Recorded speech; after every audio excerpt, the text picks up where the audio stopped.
ஓம் சரவண பவ. என் அன்பு குழந்தையே, உனக்கான கோரிக்கைகளை என் செவிகள் வழியாக கேட்டுக்கொண்டே இருக்கிறேன்.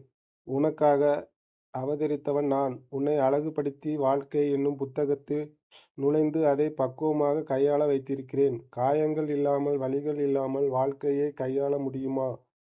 பொறுமை மற்றும் சகிப்புத்தன்மை வேண்டும். அகங்காரம், அகந்தை இவைகளை தவிர்க்க வேண்டும். அதன் பிறகு எல்லாம் உன்னால் முடியும். வாழ்க்கை சக்கரத்தில் அனைத்தையும் எதிர்த்து சந்திக்க தயாராய் இருப்பாய். வாழ்க்கையில் வருவது அத்தனையும் நிரந்தரமல்ல. இவை மாயை. ஒரு நாள் உனக்கு, இன்னொரு நாள் வேறொருவருக்கு. ஆகையால் கவலைப்படாமல் மகிழ்ச்சியோடு இருக்க பழகிக்கொள். உனது கோரிக்கைகள் எதுவாக இருந்தாலும் அதை கண்டிப்பாக நிறைவேற்றி தருவேன். கர்ம வினைகள் உன்னை விட்டு விலகப் போகிறது. கடன் தொல்லைகளும் விலகும். வரவேண்டியது வந்து சேரும். எதற்காக காத்திருந்தாயோ அது நிறைவேறும்.